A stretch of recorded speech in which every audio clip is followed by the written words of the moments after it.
हनुमानञ्जनासूनु वायुपुत्रो महाबलः रामेष्टः फल्गुणसखः पिङ्गाक्षोमितविक्रमः उदधिक्रमणश्चैव सीताशोकविनाशकः लक्ष्मणप्राणदाता च दशग्रीवस्य दर्पः द्वादशैतानि नामानि कपीन्द्रस्य महात्मनः स्वापकाले पते नित्यं यात्राकाले विशेषतः तस्य मृत्युभयं नास्ति सर्वत्र विजयी भवेत्।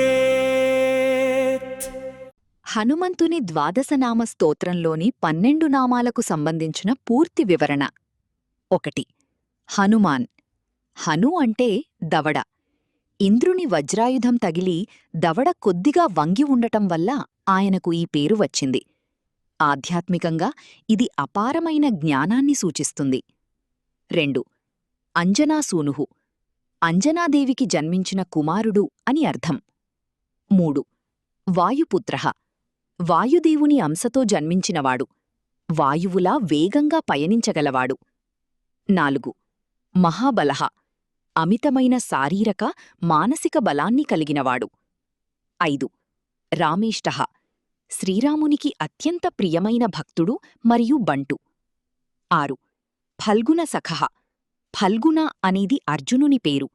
కురుక్షేత్ర యుద్ధంలో అర్జునుని రథంపై ఉన్న జెండా ధ్వజంపై ఉండి అతనికి విజయాన్ని అందించిన మిత్రుడు. 7. పింగాక్షః. పింగళ వర్ణంలో బంగారు నారింజ రంగులో మెరిసే కన్నులు కలవాడు. 8. అమిత విక్రమః. కొలవలేని లేదా అంతులేని పరాక్రమం కలవాడు. 9. ఉదధిక్రమణః.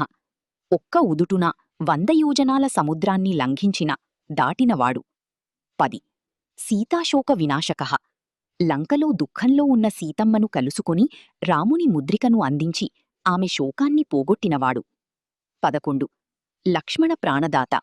యుద్ధంలో లక్ష్మణుడు స్పృహ కోల్పోయినప్పుడు సంజీవని పర్వతాన్ని తీసుకువచ్చి ఆయన ప్రాణాలను కాపాడినవాడు. 12. దశగ్రీవస్య దర్పః. 10 తలలు కలిగిన రావణుని గర్వాన్ని అణచినవాడు. స్తోత్రపఠన ప్రయోజనాలు.